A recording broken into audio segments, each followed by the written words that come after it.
Beberapa hari ini publik dibuat kaget dengan munculnya wanita yang mengaku sosok ratu sedunia.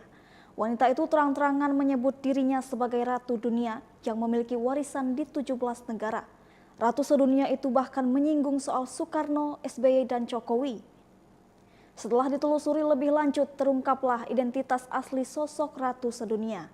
Dalam postingan lawasnya, rupanya ratu sedunia ini kerap mengkritik masa pemerintahan Presiden Jokowi. Pantauan seripoku.com dari Instagram Pulung Kencana Wungu, terkuaklah nama asli dari Ratu Sedunia. Nama asli Ratu Sedunia terungkap lewat postingan lawasnya tahun 2021. Disinyalir nama asli Ratu Sedunia adalah Sri Endang Hartatik.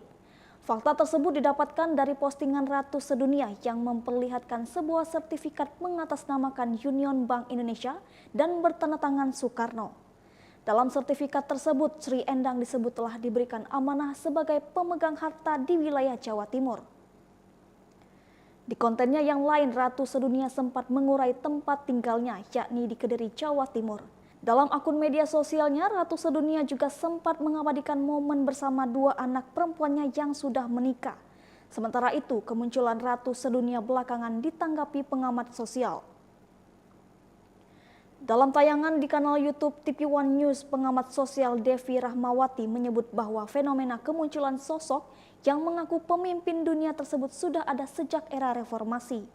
Karenanya terkait hadirnya sosok Ratu Sedunia, Devi tak lagi heran. Berdasarkan catatan sejarah, memang munculnya banyak pemimpin karismatik karena dia punya kemampuan membius massa.